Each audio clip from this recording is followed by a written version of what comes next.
सबको जय मसीह। फिर से एक नए एपिसोड में आपका स्वागत है। पिछले एपिसोड में हम लोग ने शैतान का 3 एजेंडा के बारे में देख रहे थे, माइंड कंट्रोल, मनी कंट्रोल और मसल कंट्रोल। उसी में से माइंड कंट्रोल के बारे में हम लोग ने कुछ बातों को देखा। अभी आप लोगों को मनी कंट्रोल के बारे में थोड़ा सा बताएंगे। सारे दुनिया में अभी कैशलेस ट्रांजैक्शन हो गया है, बहुत ही आसान तरीका। हमारा मोदी जी भी भारत को डिजिटल इंडिया कर दिया है, तो और भी आसान हो गया है। मैं अपना बात करते हैं, पहले जब हम नौकरी करते थे उस समय हमारा सैलरी बैंक में आता था, तो हमको पैसा निकालना है तो हम चेक काट करके बैंक में जा करके लाइन में लिखता। उसके बाद हमारा नंबर जब आता है तो काउंटर से हमको कैश मिलता था, और उसके बाद फिर एटीएम का ज़माना आ गया।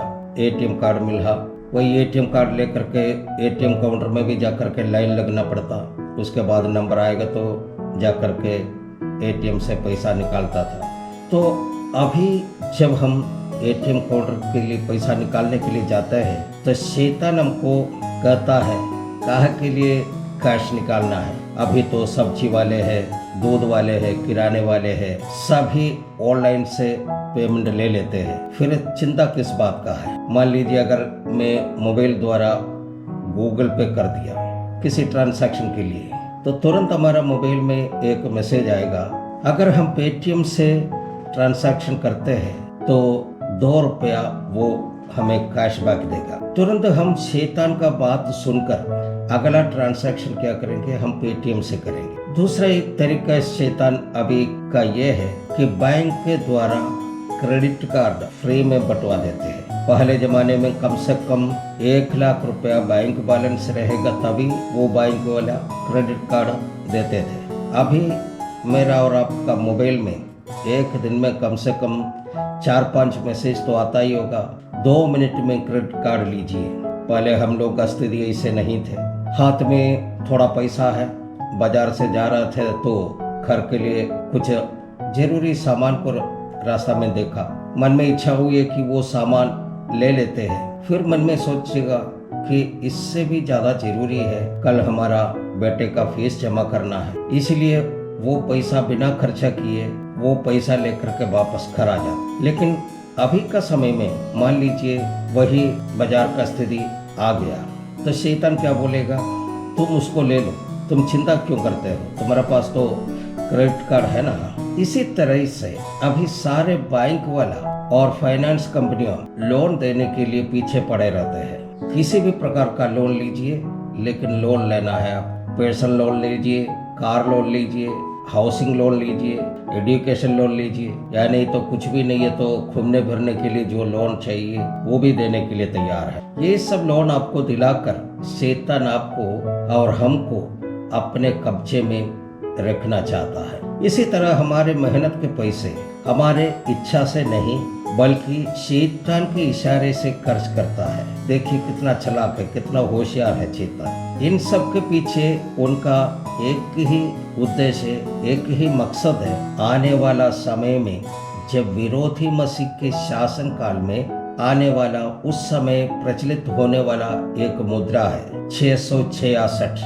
उस समय वो मुद्रा के बिना आप कुछ लेन देन नहीं कर सकते हैं। उस समय का उस मुद्रा को लेने के लिए आपको शैतान अभी तैयार कर रहा है। ये बैंक द्वारा, कैशलेस ट्रांजैक्शन द्वारा और ये क्रेडिट कार्ड द्वारा, तो वो मुद्रा लेने के लिए हमें विवश कर रहा है। ये हुआ मनी कंट्रोल। माने हमारा पैसा हम अपने बुद्धि से नहीं, अपने विचार से नहीं, अपने समझ से खर्चा नहीं करना है, बल्कि शैतान जो बोलेंगे उसी हिसाब से हमें खर्चा करना है। और दूसरा है मसल कंट्रोल। माने तीसरा में हम लोग जानते हैं सारे दुनिया में पहली सदी से लेकर आज तक मसीह लोगों को सताने का सिलसिला अभी भी जारी है। बेरोजगार मासूम जवानों को पैसा का लालच में, नशीले पदार्थों का लालच देकर, ड्रग्स देकर, राजनीतिक लाभ के लिए इन लोगों को, चर्चों को तोड़ने के लिए, पादरियों को मारने के लिए,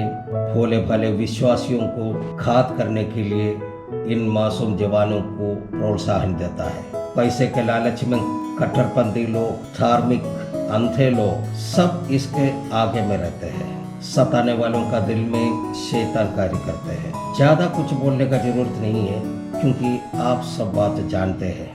ये अंतिम समय है, इसलिए शैतान अपना सारा ताकत लगाकर अपना कार्य में जुटा है, क्योंकि शैतान हमसे भी अच्छी रीति से जानता है यीशु मसीह का आगमन में अभी ज्यादा देरी नहीं है। शैतान का 3 agenda, mind control, money control, muscle control को हमने देखा। अभी के समय में शैतान का अगला टारगेट है कलीसिया के विश्वासी और कलीसिया का पादरी और अगुवा लोग। पहले हमने बोला शैतान का त्रिएकता है, महासर्प, विरोधी मसीह, झूठा भविष्यवक्ता। पहले दोनों अभी मैंने आने के लिए समय बाकी है, महासर्प और विरोधी मसीह अभी थोड़ा देर के बाद आएंगे। लेकिन झूठा भविष्यवक्ता जो है उसको मार्केट में उतार दिया है। झूठा भविष्यवक्ता का ग्रुप में 3 तरह का लोग है।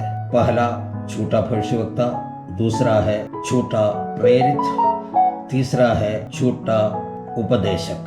हजारों लाखों की संख्या में लोग अभी उतार पा रहे हैं, मसीह में और कलीसिया में शामिल हो रहा है। ये शैतान को हजम नहीं होता है, कलीसियाओं के पीछे लगे हुए हैं। कलीसिया के पास्टरों को, कलीसिया के भोले भाले विश्वासियों को कैसे फरमाया जाए, इसके लिए पास्टरों को पास्टर के द्वारा, छोटे भविष्यवक्ताओं के द्वारा, छोटे प्रेरितों के द्वारा फरमाया जाता है। एक वचन हम लोग पढ़ के देखते हैं, मत्ती रचित सुसमाचार है, उसका 24 का 4 और 5। वहां पर ऐसे लिखा है, यीशु ने उनको उत्तर दिया, सावधान रहो, कोई तुम्हें फरमाने न पाए, क्योंकि बहुत से ऐसे होंगे जो मेरे नाम से आकर कहेंगे मैं मसीह हूँ, और बहुतों को फरमाएंगे। एक और वचन को हम लोग पढ़ेंगे जो पहला यूहन्ना का 4 का 1 में है।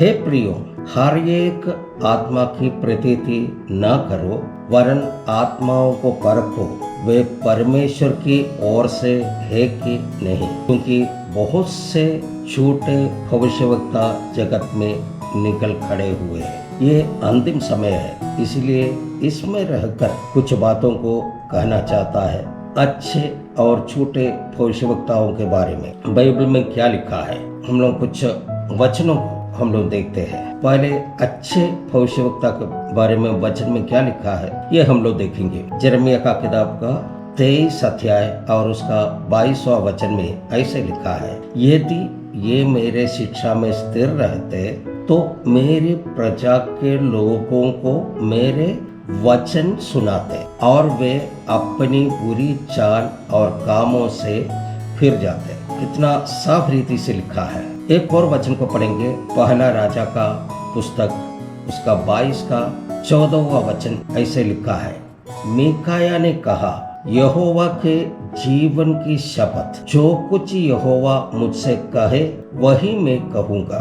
एक भविष्यवक्ता का काम है परमेश्वर और मनुष्य का बीच में एक बिचवाई जैसे काम करना। पहला वचन में देखिए, भविष्यवक्ता का काम है परमेश्वर का वचन सुनाना। अगर वे लोग वचन सुनाएगा तो जो सुनने वाला लोग है अपनी बुरी चाल और कामों से मन फिरकर परमेश्वर की ओर आएगा। लोगों को कोई अगर संदेश देना है तो परमेश्वर वो संदेश पहले भविष्यवक्ता को देगा और भविष्यवक्ता उस संदेश को बिना कोई मिलावट के जैसे कहने के लिए बोला है वैसे ही बोलना है। ये भविष्यवक्ता का काम है। अभी यहाँ पर समाप्त करते हैं, अगला एपिसोड में फिर आपसे मुलाकात होगी। तब तक के लिए सबको जय मसीह, धन्यवाद।